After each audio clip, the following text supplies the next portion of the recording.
let's talk about Samuel. Samuel was one of those guys who always seemed to have boundless energy. You know the type, the first one at the office and the last to leave, juggling deadlines and projects like a seasoned pro. On weekends, he wasn't much different, tackling DIY projects around the house or planning elaborate get-togethers with friends. Life was a high-speed train, and Samuel was the conductor, always moving forward, never looking back. His motto was simple: I'll rest when I'm done. But the thing is, he was never done. In his late 30s, he felt invincible. The gym was something for other people who had time. His diet, whatever was fast, convenient, and could be eaten at his desk. Quick burger, a slice of pizza, another cup of coffee to power through the afternoon slump. He'd often joke that his food pyramid was made of caffeine, takeout, and sheer willpower. His body sent him little signals now and then, a touch of dizziness when he stood up too fast, a persistent dull headache he blamed on screen time, or that feeling of his heart pounding after climbing a couple of flights of stairs. He dismissed them all. Stress, he thought, just part of the grind. His wife, Clara, saw things differently. She'd gently suggest he take a break, maybe go for a walk with her after dinner, or swap the fries for a salad. "You're burning the candle at both ends, Sam," she'd say, her voice laced with concern. He'd just smile, give her a quick hug, and say, "I'm fine, really, just busy." He truly believed it. He wasn't overweight, he didn't smoke, and he felt okay, for the most part. What was there to worry about? The wake-up call came on a Tuesday, a day like any other. Samuel was in the middle of a high-stakes presentation. He felt a strange pressure building in his chest, and a sudden wave of lightheadedness washed over him. His vision blurred for a second, and he had to grip the podium to steady himself. He managed to finish, but the feeling lingered. Later that day, his arm felt oddly tingly. He finally admitted to himself that maybe this was more than just stress. Reluctantly, he made an appointment for a checkup, his first one in years. The doctor was friendly, but thorough. He asked about Samuel's lifestyle, his diet, his stress levels. Then came the blood pressure cuff. The doctor pumped it up, listened, and then looked at Samuel with a serious expression. "Samuel," he said calmly, "your blood pressure is very high. We're talking 160, over 100. This isn't something we can ignore."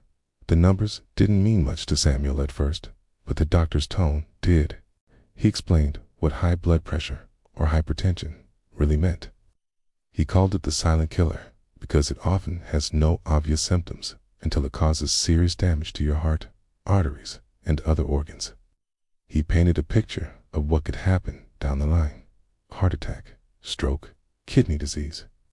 Suddenly, Samuel's busy, important life felt incredibly fragile. The invincible man felt a crack in his armor.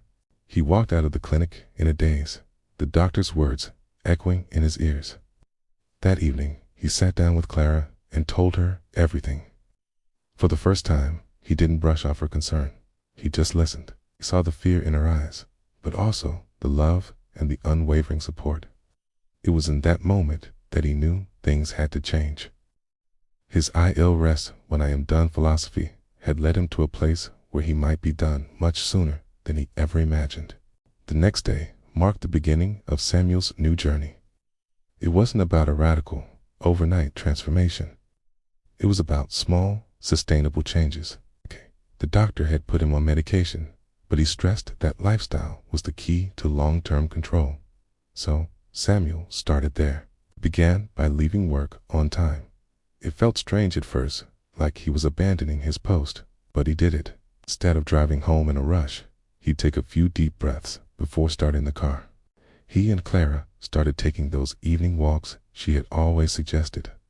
They weren't long or strenuous at first, just a gentle stroll around the neighborhood. But during those walks, they talked. Really talked. Samuel realized how much he'd missed connecting with her, away from the distractions of work and screens.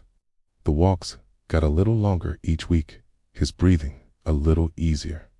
Food was the next big frontier. Clara helped him navigate the grocery store, pointing out lean proteins, whole grains, and fresh vegetables. They started cooking together, experimenting with herbs and spices instead of salt.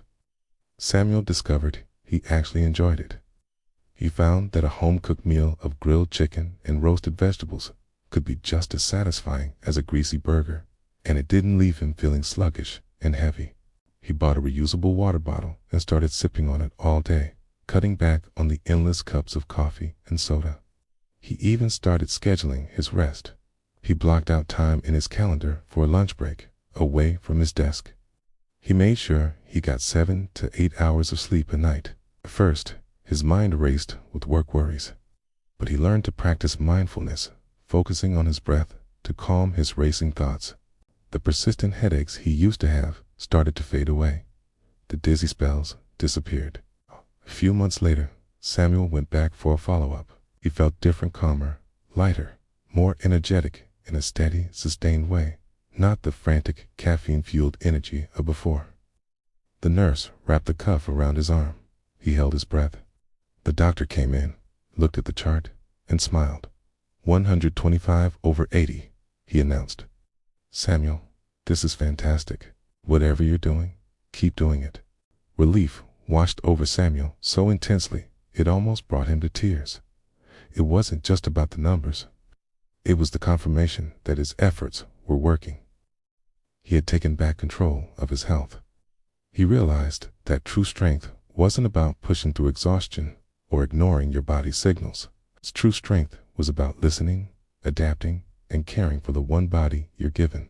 Samuel's story didn't end there. It was really just the beginning of a better, healthier chapter. He learned that taking care of his heart wasn't a chore. It was a privilege.